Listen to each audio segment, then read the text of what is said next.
The Last of Us Part 3 is not happening. At least that's what it looks like according to what we heard recently. Neil Druckmann, the story director for The Last of Us, was asked in an interview about The Last of Us Part 3. Now, the only time he ever brought up the idea of Part 3 was back in 2023. This was in the Grounded 2 documentary, which was the making of The Last of Us Part 2. And at the end of the documentary, Neil Druckmann says this. I've been just thinking about, okay, is there a concept there? And for now years, I haven't been able to find that concept.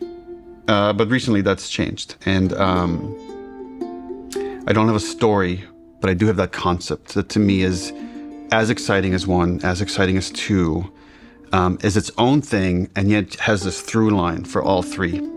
It does feel like there's probably one more chapter to the story. Now, this sounded extremely promising and exciting, but that was until the recent interview. When Neil Druckmann was asked about The Last of Us Part 3, he says this. I was waiting for this question. I guess the only thing I would say is don't bet on there being more of The Last of Us. This could be it. Although it's a shock and kind of heartbreaking to hear that, especially from the story director himself, I genuinely think he's lying. Neil Druckmann has a history of steering his audience in the opposite direction in order to catch them off guard, and he did that multiple times with Part 2. And plus, if he had the concept of The Last of Us Part 3 in 2023, I feel like he would have written a lot in the last 1 to 2 years. Now, of course, Part 2 doesn't need a continuation. The ending for Part 2 is good where it is. Plus, they're working on their new IP, Intergalactic, which is also taking on most of their time. I can keep going on and on about this, but I do believe Part 3 is being worked on as we speak, and possibly could be revealed in the next couple years. But that's just my interpretation.